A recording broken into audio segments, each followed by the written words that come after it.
डरपोक सास बहू। जिगर और बलराज अपने अपने ऑफिस के लिए निकल जाते हैं, जिसके बाद तानिया और उसकी सास घर के काम में बिजी हो जाती हैं। तभी रसोई में से तानिया के चिल्लाने की आवाज आती है। ओए माँ, बचाओ रे! उश, उश, उश, भागो यहाँ से! तानिया की आवाज सुनकर उसकी सास भी वहाँ आ जाती है। अरे क्या हुआ? और इस तरह स्लैब पर चढ़कर क्यों बैठी हो? उस छिपकली की वजह से। है छिपकली? अरे कहाँ है छिपकली? ऐसा बोलते हुए तानिया की सास भी डर कर स्लैब पर चढ़ जाती है। अरे जब इन छिपकलियों को घूमने के लिए हमने दीवार और छत दी है, फिर ये हमारे घूमने की जगह पर क्यों उतर आती है? मुझे क्या पता, सामने बैठी है, आप ही पूछ लो ना, साथ में भगा भी देना। इस पर सास डरते हुए स्लैब पर बैठी बैठी ही छिपकली को भगाने की कोशिश करती है। हुश, हुश, हुश, अरे जा ना, वापस अपने घर जा। सासू माँ, छिपकली है, कुत्ता नहीं। अरे हाँ हाँ, छोटी सी ही सही छिपकली तो है, तो तुम ही भगा दो ना। तानिया की सास उसे स्लैब से नीचे गिरा देती है, जिस पर छिपकली तो डरकर भाग जाती है, लेकिन दोनों सास बहू के बीच टॉम एंड जेरी वाला खेल शुरू हो जाता है। आपने मुझे धक्का क्यों दिया? मुझे कुछ हो जाता तो? अगर वो मुझे खा जाती तो? अरे छिपकली थी, डायनासोर नहीं। हाँ, सिर्फ छिपकली ही थी, और आपको उससे डर नहीं लगता तो खुद क्यों नहीं भगा दिया? अरे तेरे होते हुए अगर मुझे काम करने पड़े, फिर बहू होने का फायदा क्या है? इसी तरह सुबह से शाम हो जाती है। जिगर और बलराज भी ऑफिस से घर वापस आ जाते हैं, लेकिन सास बहू की तू मैं खत्म नहीं होती। आज इस सभा का मुद्दा क्या है? मम्मी ने मुझे छिपकली के सामने फेंक दिया। अरे वाह मेरे डरपोक, मुझ पर 30 साल से शेरनी जैसे हुक्म चला रही हो और एक छिपकली से डर गई। इस पर दोनों बाप बेटे हंसने लगते हैं, जिसे देखकर सास बहू एक दूसरे की शक्ल देखते हुए अब अपनी लड़ाई भूलकर उनसे लड़ना शुरू कर देती है। अरे आप ना ज्यादा बत्तीसी ना दिखाओ, नहीं तो शेरनी के एक पंजे से 32 के 32 दांत बाहर निकल आएंगे। अपनी माँ की इस बात पर अब जिगर अपने पापा को देखकर हंसने लगता है। अरे क्यों पापा, आ गया स्वाद? अभी आपको भी आएगा स्वाद। इस पर घर में सास बहू ड्रामा बंद होकर पति पत्नी नौटंकी शुरू हो जाती है, जिस पर तानिया से कहा सुनी के बीच जिगर अचानक चिल्लाते हुए कहने लगता है। कॉकरोच, इतना बड़ा कॉकरोच! हे भगवान, मम्मी इससे कौन बचाएगा?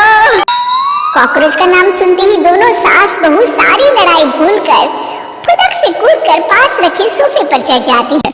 अरे कहाँ है? अरे कहाँ है? कम्बख्त! अरे उसे भगाने की जगह अनाउंसमेंट तो ऐसे कर रहा है जैसे 12:40 की आखिरी लोकल है, छूटनी नहीं चाहिए। अरे भलाई का तो जमाना ही नहीं है। ठीक है भाई, अब मैं आपको बिल्कुल भी नहीं बताऊंगा कि आपके पीछे भी एक बहुत बड़ा कॉकरोच बैठा है। जिगर की बात पर एक बार फिर दोनों डर से उछल जाती हैं, जिसके बाद जिगर और बलराज इसी तरह कभी कॉकरोच तो कभी छिपकली का नाम लेकर उन्हें परेशान करते रहते हैं। अगली सुबह ये दोनों हमारे डर का ऐसे मजाक बना रहे थे जैसे खुद कभी किसी चीज से ना डरते हो। ये जिगर ना बचपन में तो चींटी से भी डर जाता था। पर मम्मी, उन्हें डराने के लिए मैं चींटी तो नहीं पकड़ सकती। अरे पागल औरत, इतना बड़ा होकर क्या वो चींटी से डरेगा? मतलब हमें बदला लेने के लिए कुछ अलग सोचना पड़ेगा। अरे वाह, क्या ब्रांड न्यू न्यूज दी है। सोचो। दोनों बहुत देर तक जिगर और बलराज को डराने के लिए अलग अलग तरीके सोचती हैं, पर किसी भी अंजाम तक नहीं पहुंच पाती, जिस पर तानिया की सास उससे कहती है। हम उन्हें नहीं डरा सकते, पर अपना डर तो खत्म कर ही सकते हैं ना। अगर हमारा डर खत्म हो जाएगा तो फिर वो अपने मजे के लिए किसे डराएंगे और इसी तरह उनका पचका हो जाएगा। हाँ, नाइस आइडिया।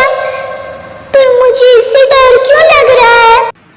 सास की बातों से डरते हुए भी वो दोनों अपने डर को खत्म करने के मिशन पर लग जाती है, जिसमें पहला कॉकरोच सामने आते ही वो डर कर भाग जाती है। हमसे ना हो पाई, मम्मी इससे आप ही निपटो ना। अरे क्या आप निपटो, साथ चल, नहीं तो तेरे ऊपर ना छिपकली गिरा दूंगी। हाँ बस हाँ, पहले छिपकली पकड़ कर तो दिखाओ। अरे यार चल ना। इस पर दोनों भगवान का नाम लेते हुए एक वाइपर लेकर कॉकरोच के पास जाकर डरते डराते उसे भगा देती हैं, जिसके बाद उनमें थोड़ी हिम्मत आती है और वो दिन ब दिन एक एक कर अपने हर डर पर काबू पाने लगती हैं। कुछ हफ्तों बाद। वाह मम्मी, आइडिया तो मस्त था। अब कॉकरोच हो या उसका बाप, मैं किसी से नहीं डरती। अरे शाबाश। और मैं छिपकली हो या उसका पूरा गैंग, सबके छक्के छुड़ा दूंगी। पर मम्मी जी, उससे पहले किसी को सबक सिखाना है। उसी रात जब बलराज और जिगर टीवी देख रहे होते हैं तो दोनों सास बहू प्लान बनाकर छुपके से उन पर नकली छिपकली और कॉकरोच फेंक देती हैं, जिसे देखते ही वो दोनों अपनी जगह से उछल खड़े होते हैं। अरे ओए माँ, ये छिपकली कहाँ से आ गई? ओह, इस कॉकरोच को मेरे ऊपर से हटाओ ना। अरे क्यों बेटे, कैसे माँ याद आ गई? जब माँ को डर लग रहा था तब तो बहुत खिल्ली उड़ा रहे थे। ससुर जी, कॉकरोच से तो हम जैसे डरपोक डरते हैं, फिर आज आपको क्या हुआ? दोनों हंसने लगती है, जिससे जिगर और बलराज को भी उनकी गलती का एहसास होता है।